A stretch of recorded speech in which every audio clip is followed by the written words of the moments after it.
This video is made specially for all my lovely pen pals, my book pen pals at St Matthias Primary School in Bethnal Green.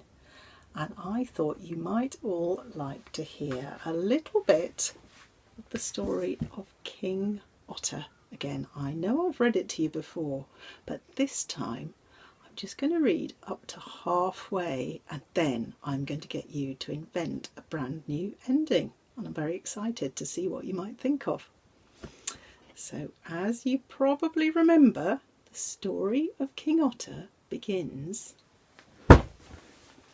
with a box, just like this one. I wonder what's inside. So the first line of the story is, once an otter, here he is, found a box. In it were fine clothes and fancy things. Ooh. Let's see if they fit. What's this? Jacket with sequins. That looks pretty good. A pair of boots. They fit perfectly. And there's one more thing. A crown. Let's put that on. I think His Majesty King Otter is ready to listen to his story. Once an otter found a box. In it were fine clothes and fancy things. He tried some on. He felt taller, more exciting, and extra specially handsome. Oh yes. He put on a crown and looked in the mirror. I am splendid, he thought. I shall be King Otter.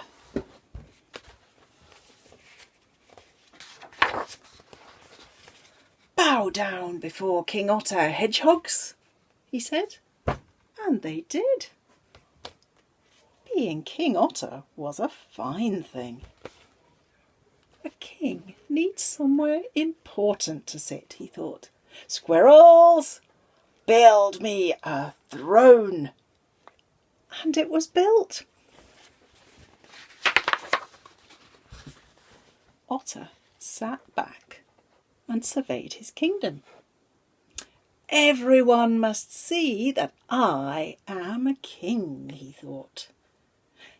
There shall be a grand parade, he announced, with expert acrobats and musicians to delight your ears.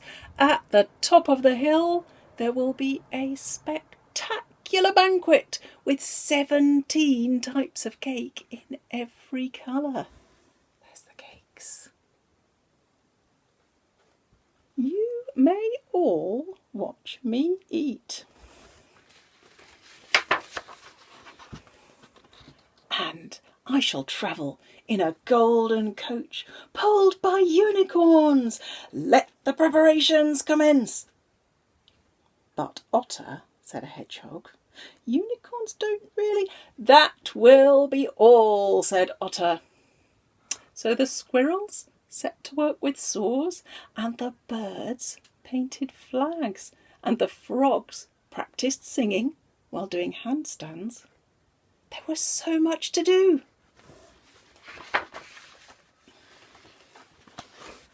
When the last buttercup garland was woven and the coach was ready, the grand parade began.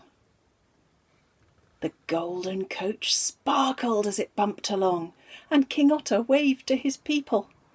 Nobody had ever seen anything like it, and they couldn't help cheering. Hooray!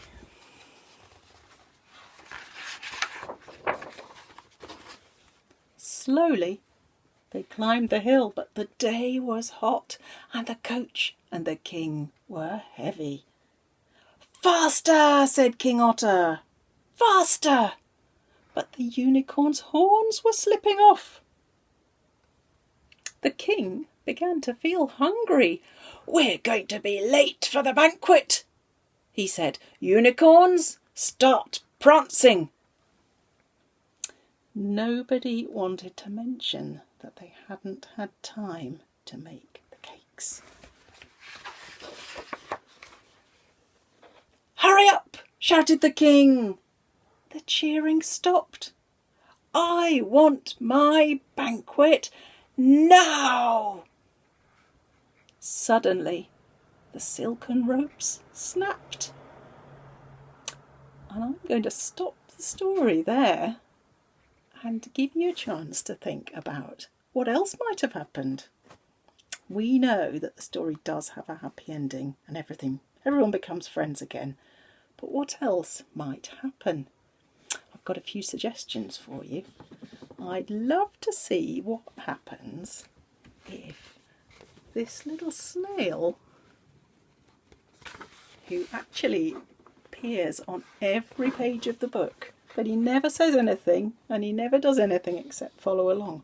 What if he became a really important character and had something really important to do? Would he help King Otter, do you think? Or would he help the other animals? Or would he make everyone be friends again?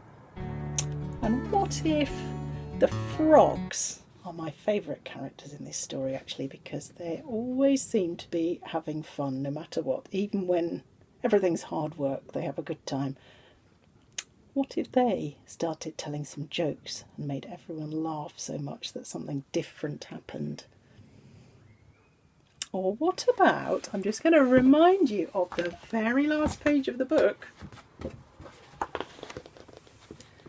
Can you see that a fox has found the coat and he's about to find the crown too?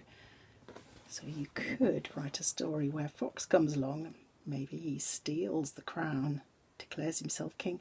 What would happen then? Would he be a good king or a bad king? A kind king or a silly king? That's going to be up to you. So I would love to see what sort of stories you might end up writing.